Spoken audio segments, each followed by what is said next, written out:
خوش آمدید۔ میں سرفراز احمد۔ میرا ٹاپک ہے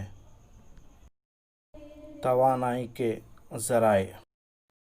توانائی مختلف شکلوں میں ہوتی ہے۔ اس کو ایک شکل سے دوسری شکل میں تبدیل کیا جا سکتا ہے۔ توانائی کے اچھے ذرائع۔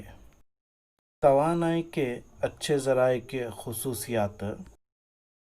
توانائی کے اچھے ذرائع کی خصوصیات یہ ہیں: اکائی حجم یا کمیت میں زیادہ کام کرتا ہے، آسانی سے حاصل ہوتا ہے اور ذخیرہ اندوزی نقل و حمل میں آسان ہوتا ہے، کفایتی ہوتا ہے، ماحولیاتی آلودگی نہیں پیدا کرتی۔ وہ شے جو جلانے سے توانائی حاصل ہوتی ہے ایندھن کہلاتا ہے۔ اچھے ایندھن کی خصوصیات یہ ہیں کہ جلانے پر زیادہ حرارت پیدا کرتے ہیں اور جلانے پر دھواں پیدا نہیں کرتے۔ روایتی توانائی ماخذ کے دو اقسام ہیں: ایک روایتی ماخذ، دوسرا غیر روایتی ماخذ۔ پہلا روایتی ماخذ: رکازی ایندھن، پیٹرولیم اور کوئلہ، thermal power plant, hydro power plant, حیاتیاتی مادے سے توانائی یعنی لکڑی۔ اب دوسرا غیر روایتی ماخذ: شمسی توانائی، سمندر سے توانائی، بایو گیس پلانٹ، ہوائی توانائی، نیوکلیائی توانائی وغیرہ۔ رکازی ایندھن۔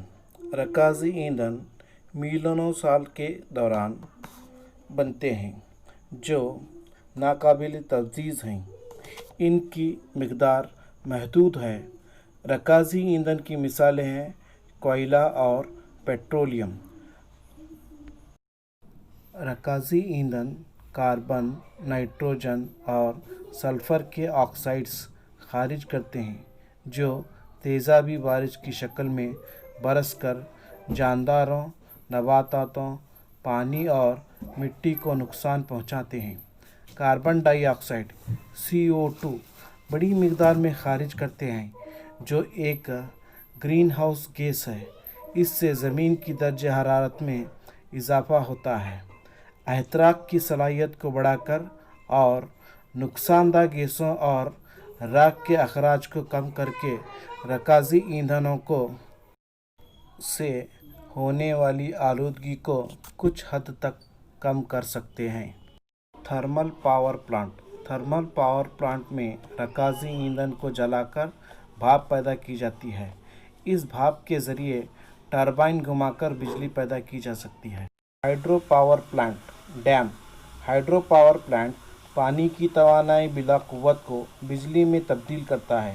اس سے ماحولیاتی آلودگی نہیں ہوتی۔ یہ قابل تجدید ذرائع ہیں۔ ڈیم بنانے سے سیلاب نہیں آتے اور زراعت کے لیے پانی بھی دستیاب ہوتا ہے۔ ہائیڈرو پاور پلانٹ کی خامیاں: نمبر 1، کاشت کی زمین اور انسانی آبادی کے بڑے علاقے ڈیم کی تعمیر کی وجہ سے ڈیم میں ڈوب جاتے ہیں۔ ڈیم کے پانی میں بڑے بڑے ماحولیاتی نظام ڈوب کر ضائع ہو جاتے ہیں۔ پانی میں ڈوبے ہوئے نباتات سڑ کر میتھین گیس پیدا کرتے ہیں جو ایک گرین ہاؤس گیس ہے۔ ڈیم کی وجہ سے بے گھر ہوئے لوگوں کی بعض آبادی کا مسئلہ پیدا ہوتا ہے۔ بقیہ سبق اگلے حصے میں پڑھیں گے۔ جزاک اللہ۔